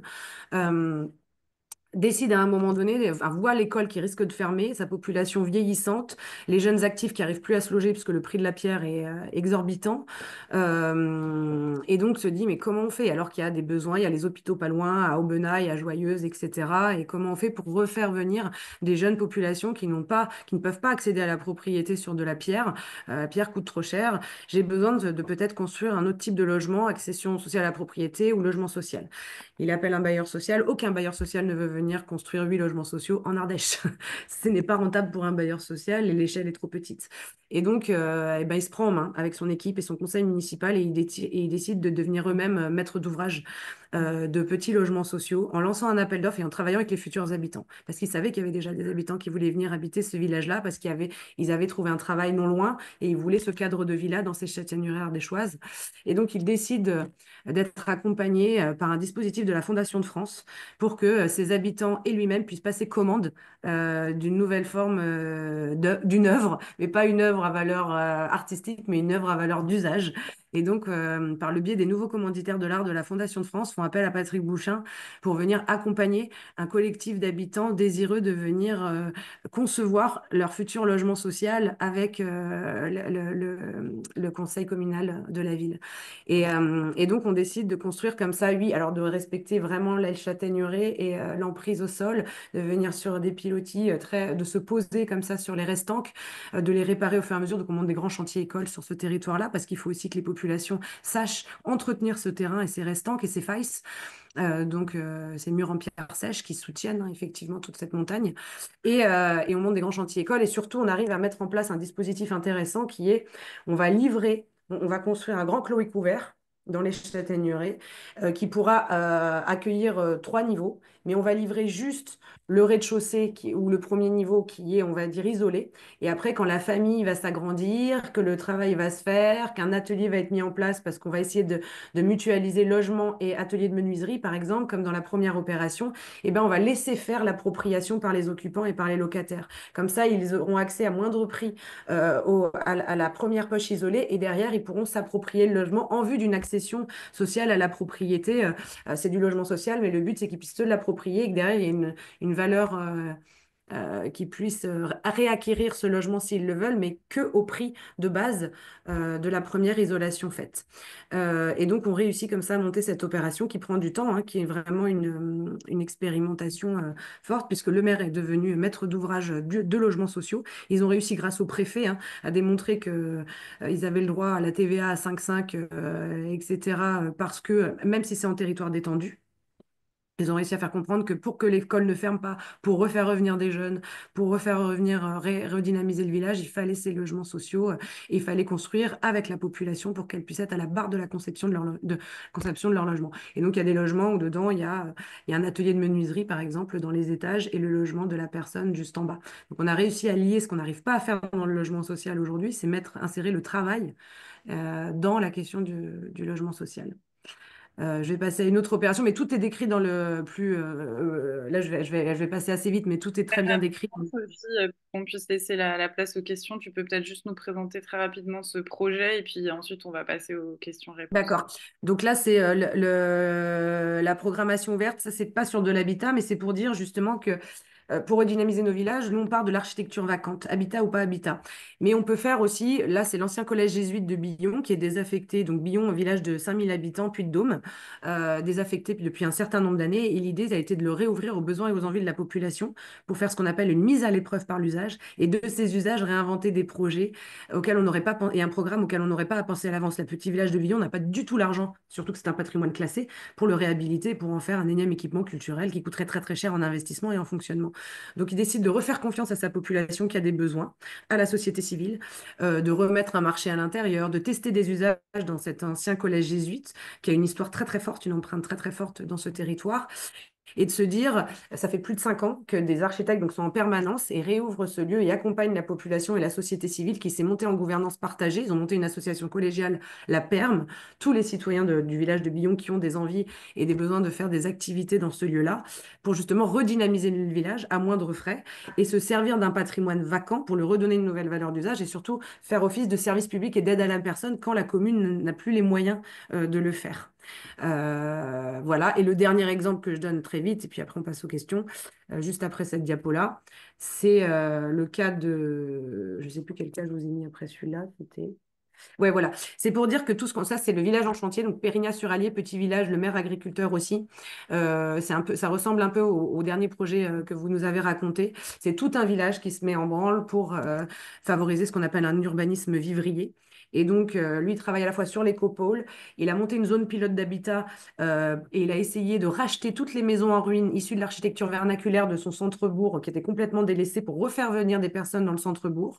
Il a racheté à moindre frais. Il a mis ses maisons et ses ruines sur le bon coin pour très très peu d'argent. Et il a fait un partenariat avec un architecte pour réallotir les lots et les maisons et faire en sorte que l'architecte puisse accompagner les familles qui avaient décidé de racheter ces ruines de l'étude de faisabilité jusqu'au permis de construire pour redynamiser le bourg et à moindre frais réparer cette architecture vernaculaire délaissée. À côté de ça, ils ont décidé de faire appel à un collectif d'architectes rural combo toujours qui s'occupe aussi du collège de Billon pour les accompagner à faire ce qu'on appelle un plan guide en acte. Ils se sont dit, on va pas s'arrêter juste à travailler dans le diffus et dans ces architectures vacantes délaissées. Pour redynamiser le bourg aussi, on va mettre en œuvre un plan guide, mais un plan guide en acte avec la population et la société civile, pour travailler à comment on implique la population dans l'amélioration des espaces publics, du cadre de vie, des mobilités, des cheminements, des équipements publics et des logements. Et donc, ils ont monté comme ça, ils se sont mis dans une ancienne boulangerie, ils ont créé un atelier public d'urbanisme dans l'ancienne boulangerie vacante du bourg, et qui est le lieu de la permanence et l'atelier ouvert depuis plus de 2 ans. Et ils font des chantiers démonstrateurs entre urbanisme tactique et démonstrateur pour mettre en place le plan guide en acte, c'est-à-dire c'est un plan guide que la commune mettra en place au fur et à mesure, mais qui fait l'objet d'ateliers et de chantiers participatifs démonstrateurs pour que petit à petit, on se dise, bon, bah, l'année prochaine, vu qu'on a testé que ce parc de cette aire de jeu, on pourrait la faire comme ça, et ben, on fait voter de l'argent et on l'inscrit dans la commune pour que l'année prochaine, on fasse véritablement cette aire de jeu de cette manière-là, puisque ça a été testé par la population. On a fait des micro-chantiers et des micro-architectures pour voir comment les enfants, les parents pourraient se saisir de ces espaces de vie, etc. Et donc là, ils montent un plan guide en acte. C'est-à-dire, c'est la même chose qu'on fait sur le collège de Billon, mais pas sur un objet architectural, mais sur toute la redynamisation du bourg de Pérignat-sur-Allier, avec cette méthodologie de projet qui est de mêler urbanisme réglementaire et urbanisme tactique et faire en sorte que les habitants puissent se saisir de la redynamisation de tout leur bourg à partir de tout ce qui concerne l'aménagement, que ce soit de l'espace public, des voiries, des équipements, de la gestion des eaux, etc., etc. Merci beaucoup, Sophie, pour ce panel très varié de projets et ton retour sur les présentations précédentes. On va passer donc maintenant aux questions-réponses. Il y en a beaucoup déjà qui ont été posées durant les présentations. Donc, Claire, à toi le micro. Oui, merci. Alors effectivement, on a un tout petit peu moins de temps pour les questions, donc je vais vraiment les compiler.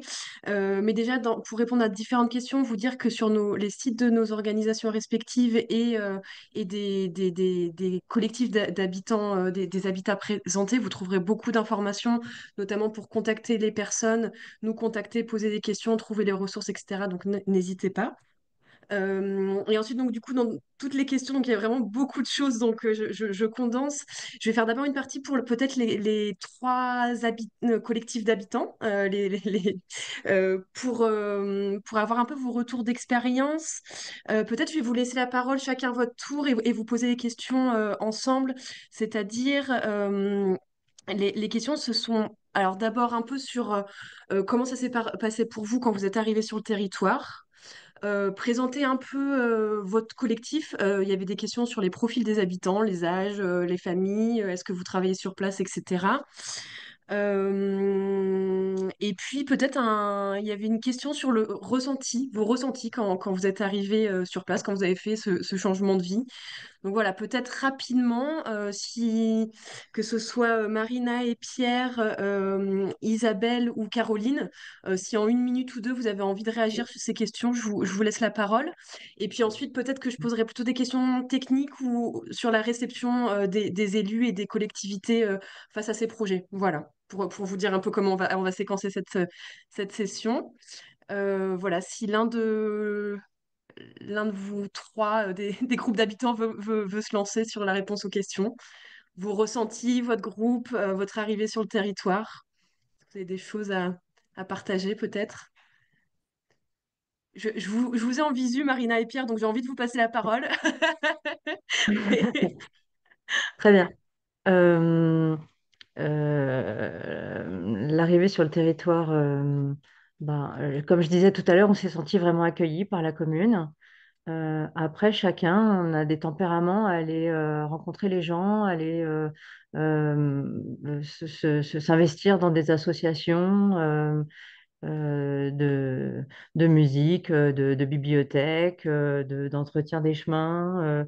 Il y a une association qui est sur des activités d'entraide, sur de fabriquer des choses en commun. On est en train de fabriquer des fours solaires depuis un an avec une petite équipe. Voilà, tout ça, ça aide à tisser des liens avec les gens, d'aller à plusieurs aider des gens. En fait, on fait collectif aussi dans notre commune et dans les Monts d'Arrée. Euh, ce qu'on sait faire entre nous ici sur le terrain, de s'entraider et d'être directement 5 ou 6 pour faire des choses, on le fait à la mesure du territoire aussi, où on va aider d'autres qui habitent en couple dans une maison de manière traditionnelle. Et quand on est 5 6, aller se filer un coup de main pour rentrer du bois ou déplacer quelque chose. Voilà. Ça, c'est le rapport au territoire. Et du coup, notre arrivée, elle se fait naturellement. Voilà, je vais donner cet éclairage pour cet aspect précis. Puis, je vous Ok. laisse intervenir sur d'autres choses. Je veux Il y bien. avait aussi une question sur les familles. Est-ce que dans vos collectifs, vous avez des familles avec enfants? Il y avait une question sur la composition des groupes, tout simplement. Comment sont composés vos collectifs? Caroline, peut-être, et Marina et Pierre. Oui, ben, nous, les familles sont toujours bienvenues. Actuellement, il y a 2 familles qui vivent sur le hameau. Et autrement, au niveau de la commune, puisqu'il y a toujours ce lien entre commune et village, il y a beaucoup, en effet, de familles qui viennent, comme je disais tout à l'heure, pour l'école également et pour le cadre de vie. Parce que du coup, la rue du village, ben, c'est l'espace de jeu pour les enfants et tous les adultes sont bienveillants avec chaque enfant et il n'y en a pas un qui est délaissé. Donc, pour la première question, j'ai pas vraiment envie de répondre parce que moi, je suis arrivée il y a 50 ans, donc c'est du passé, mais j'ai plutôt envie de répondre par rapport à des jeunes ou des jeunes familles ou des personnes qui viennent maintenant au niveau ou du hameau ou du village. Il y a énormément en effet de liens qui se créent tout de suite parce que par exemple, une fois par mois, au niveau de la commune, on organise un chantier participatif pour entretenir le village. Donc c'est un temps très fort où toute personne peut y venir. Et donc, ça crée du lien immédiatement avec un repas partagé à la fin. Il y a une association très dynamique qui s'occupe et de la bibliothèque et d'une cinémathèque avec des soirées films, beaucoup de culture. On a beaucoup d'artisans et d'intermittents du spectacle, donc des musiciens. Donc, voilà, une partie culturelle, festive aussi qui est très importante. Donc, je pense que voilà, les nouvelles personnes viennent aussi parce qu'ils savent qu'ils vont être accueillis. On a une biocoop, ce qui est relativement rare dans nos petites communes d'avoir un... Et tout de suite, les gens viennent puisque c'est une association et donc il y a 2 salariés, mais il y a énormément besoin de coups de main pour mettre en rayonnage, pour aider. Voilà. Donc, je pense que c'est extrêmement facile de s'intégrer au village des Our actuellement. Merci beaucoup. Alors peut-être je vais passer la parole à Juliette et Fanny sur il y avait des questions sur comment encourager on va dire ce type d'initiative au niveau des communes. Peut-être comment convaincre les élus notamment avec des retours qu'on a eus dans le chat là, dans les messages sur des porteurs de projets qui rencontraient des problèmes de PLU ou de réticence des élus. Peut-être que je peux vous laisser la parole sur ce sujet, si vous avez des conseils, des retours. Qu'est-ce qui fait euh, que vous avez soutenu et ou vous soutiendriez de nouveau ce type de projet? Juliette, peut-être que toi, tu as plus de retours d'autres communes? Après, enfin, je pense qu'un mot léger les a aussi. Dans le cadre des mots légers, c'est bien un souhait aussi de la collectivité de s'engager. C'est pas juste accepter d'accueillir un habitat participatif, hein, parce que, il y avait des questions là-dessus. C'était sur un foncier communal. C'est vous, commune, qui avez réalisé la viabilisation du bâtiment commun. C'est vous qui avez construit le bâtiment commun, en tout cas le clos couvert. Marina et Pierre sont en train de finir tout ça. Donc, il y a un fort investissement communal, pas beaucoup plus fort que quand vous faisiez des lotissements classiques, hein. Ça a été dit tout à l'heure, mais ça reste un vrai projet communal. Donc, je pense que là, c'est pas juste accepter d'accueillir cette structure chez soi. Voilà, c'est pas juste la commune qui accepte, c'était aussi un souhait de s'engager, de proposer, je pense, une autre forme d'habitat dans le contexte de Comana ou d'autres communes. Peut-être que Maud, tu veux compléter sur comment les collectivités se saisissent de ça, parce que vous en avez quand même un certain nombre qui vous aident, enfin, viennent vous saisir là-dessus. Oui, du coup, avec Angéline qui travaille notamment en lien avec les collectivités, on a un peu récapitulé c'est quoi les arguments clés. Donc, pour un projet d'habitat participatif en général, ça va être de considérer les espaces vacants qui peuvent du coup être occupés par des collectifs qui sont porteurs d'une dynamique de mutualisation, donc qui permettent en fait d'optimiser l'utilisation des espaces tout en accueillant voilà, des gens qui vont apporter une dynamique à l'échelle de la commune. Ça permet aussi de souvent créer des options de logement abordables ce qui permet à des personnes qui souhaitent de toute façon s'installer, de s'installer, qui n'ont pas les moyens en temps normal. Et donc, je disais de faire venir des habitants engagés. Pour un mot léger, on rajoute des valeurs, mais qui se retrouvent dans aussi d'autres projets d'habitat participatif et Oasis, c'est des valeurs très écologiques de non-imperméabilisation des sols, de préservation de la biodiversité, qui peut permettre aussi d'envisager des terrains ou des zones qui ne sont pas forcément adaptés à tout type d'habitat. Ça permet pour un mot léger aussi de garder la maîtrise du foncier par la commune. Donc on est sur un projet où le terrain reste propriété de la commune. Et de, en fait, de co-construire avec les habitants et la commune, en fait, le projet en fonction des besoins aussi de la commune. Et donc de cadrer aussi ce projet comme ça. Surtout ce qui est question vraiment de prospection de terrain et comment convaincre des communes, on vous recommande en fonction du type de projet que vous voulez faire de contacter les mails qui sont affichés là sur la slide, collectivité chez Amont Léger et chez Habitat Participatif France, pour qu'on puisse vous apporter de l'aide pour voilà, convaincre des territoires avec les types de projets. Peut-être, Maud, vu qu'il y avait des questions aussi sur les montages financiers, est-ce que c'est un sujet sur lequel tu pourrais répondre? Oui, tout à fait. Du coup, j'ai vu qu'effectivement, il y avait plusieurs questions sur les questions de montage.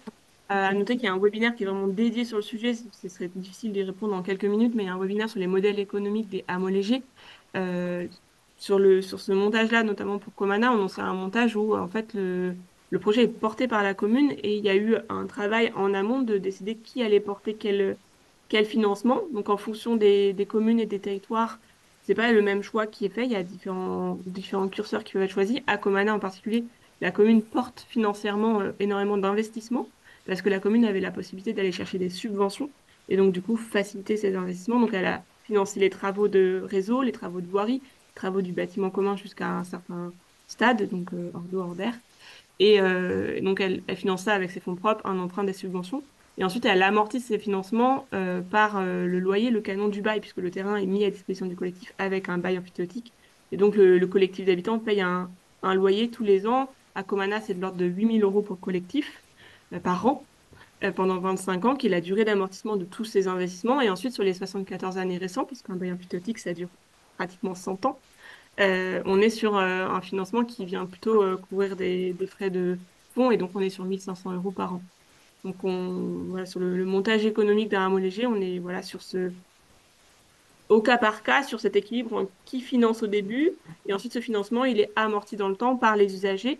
Et c'est vraiment aussi toute la spécificité du bail emphytéotique, c'est qu'on est sur un droit d'usage, c'est-à-dire que le collectif d'habitants paye un loyer pour avoir le droit d'utiliser le terrain et, euh, et c'est ce droit d'usage qui permet de financer finalement tous les investissements au début. Et c'est comme il est étalé dans le temps très très long qui fait qu'il est très peu coûteux pour les usagers. Même si voilà, aujourd'hui, comme c'est innovant, c'est un peu complexe encore à mettre en place et ça nécessite un travail assez fin de dimensionnement et de modélisation pour pouvoir l'estimer au plus juste au moment du montage de projet. par exemple, la commune des Our a fait ce montage de bail emphytéotique pour tous les ateliers communaux et pour une boulangerie, pour un atelier d'électricité, pour un dojo, etc. Donc, je pense que c'est en effet, il y a un montage quand même qui est très, très intéressant et pour dynamiser la commune et pour permettre des installations.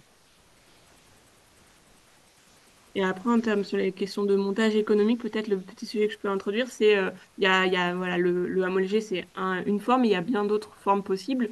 Il y a pas mal d'alternatives qui existent et qui accompagnent aujourd'hui des projets d'habitat participatif, comme des foncières qui vont aider à porter le foncier et qui vont créer des montages participatifs. Donc moi, de tête, je peux citer le CLIP, Antidote, voilà, qui vont être des structures qui vont coporter le foncier qui permet de mettre des limites à la spéculation et donc à la flambée finalement des prix du foncier et qui permet aussi d'encadrer des entrées-sorties de collectifs et des montants à l'instant T plus petits pour les usagers parce que c'est souvent effectivement gros coûts d'investissement.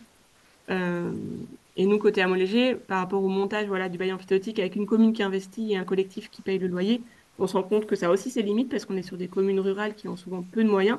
Et donc aujourd'hui, on est en train d'expérimenter un nouveau format avec des offices fonciers solidaires qui vont être un acteur qui peuvent intervenir sur plusieurs communes qui pourront du coup porter le foncier et du coup utiliser cette fois le bail réel solidaire, le BRS. Il y a eu plusieurs questions dans le chat là-dessus pour maintenir les mêmes propriétés que le bail emphytéotique avec le droit d'usage et une accessibilité financière très faible pour les futurs habitants.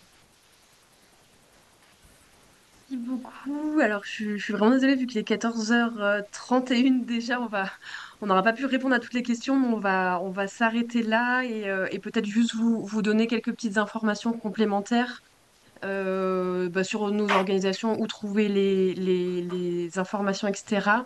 Bertil, si éventuellement tu peux passer la slide d'après avec nos petites infos. Déjà en profiter donc pour remercier vraiment du fond du cœur tous les intervenants à cette table ronde, témoignages etc. Et voilà, vous donner peut-être les liens complémentaires vers lesquels vous orientez. Bon, c'est moi qui ai la parole, donc je vais parler d'Habitat Participatif France, mais ensuite Nora et Maud prendront la suite pour les autres organisations. On vous enverra aussi tout ça par mail ensuite avec le replay du webinaire. Du coup, donc chez Habitat Participatif France, vous pouvez nous suivre via la newsletter, donc n'hésitez pas à suivre nos actualités et l'actualité du mouvement. Donc on a aussi toutes les informations sur le programme qui soutient l'émergence d'habitat participatif, de projets d'habitat participatif en territoire rural qui est disponible sur notre site. L'adresse mail collectivité pour les collectivités qui souhaitent un peu obtenir une mission d'appui conseil. Et puis, on a aussi un espace pour favoriser la mise en lien de personnes qui sont porteurs de projets, qui cherchent des habitants pour rejoindre leur groupe ou qui cherchent à monter un groupe. Donc, n'hésitez pas non plus à aller faire un tour sur cet espace. Et je vais peut-être, Nora, te laisser présenter les possibilités avec la coopérative Oasis. Oui, bah, donc c'est pareil, on a également une newsletter, donc voilà le lien pour vous inscrire. On propose également une formation si vous souhaitez créer ou rejoindre une oasis. C'est une sorte d'incubateur, ça dure 6 mois, c'est compatible avec une activité professionnelle. Notre prochaine promo commence là en avril et sinon, voilà, c'est chaque année, ça s'appelle la pépinière Oasis.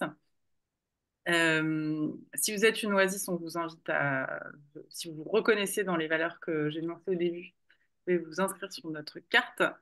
Et si vous êtes une citoyenne, un citoyen qui a de l'épargne en banque, pensez à la placer plutôt chez nous. Ça servira à des projets comme ceux que vous venez d'entendre. Voilà, c'est vraiment hyper important. On a besoin de ces soutiens pour que des projets comme ça puissent continuer d'essaimer. Et sachez que les livrets proposés par les banques soi-disant durables ne le sont pas forcément. Et enfin, si vous souhaitez nous rencontrer, on vous donne rendez-vous du 25 au 28 septembre prochain en Bourgogne pour le Festival Oasis, qui est un grand rassemblement. Vous pourrez retrouver plein d'acteurs et d'actrices du réseau et ce sera au château du Fay. Pour la suite, pour un mot léger. À Amoléger, donc pour celles et ceux qui sont en contact avec une collectivité ou qui sont élus dans une commune ou techniciens dans une commune et que vous avez des questions sur comment monter un projet dans votre commune, vous pouvez écrire à l'adresse collectivité@amo-léger.org.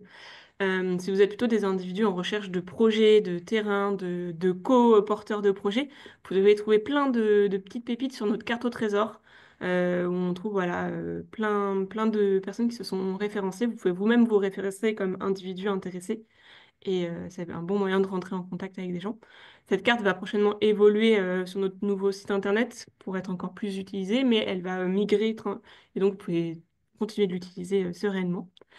Par ailleurs, depuis qu'on existe depuis 2017, on essaye de collecter plein d'informations et de la rendre disponible.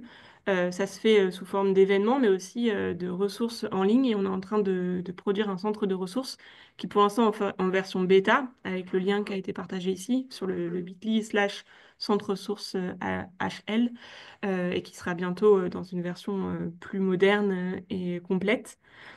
Et n'hésitez pas à nous faire des retours sur ce centre pour qu'on continue de l'améliorer et notamment nous partager vos besoins de formation. Et comme la coopérative Oasis, on organise aussi un festival sur 4 jours avec énormément d'ateliers et de conférences sur toutes les problématiques qui sont rencontrées par ces projets. Il aura lieu du 29 mai au 1er juin, donc c'est un week-end avec un jour férié. Et ce sera à Saint-André-des-Eaux dans les Côtes d'Armor, là où se trouve l'éco-centre de l'association. Et si jamais vous avez envie de nous soutenir, on cherche toujours de l'aide et ça peut être sous forme de votre adhésion pour donner de l'ampleur à notre voix auprès des institutions, sous forme de bénévolat ou de dons. Il y a un petit QR code qui vous permet d'accéder à la plateforme de dons. Et je voulais partager qu'on a aussi une newsletter si vous voulez rester informé. Et aussi, si vous voulez passer votre épargne, il y a aussi besoin d'aide pour le collectif de Comana qui a un fonds de dotation pour les aider à financer la fin de leurs travaux. Le lien normalement a été partagé dans le chat et vous pouvez le retrouver du coup. Voilà, merci. Merci à toutes et tous et on va clore le webinaire ici. On vous donne rendez-vous pour de prochains épisodes en ligne. Bonne fin de journée à tout le monde. Au revoir. Merci, au revoir.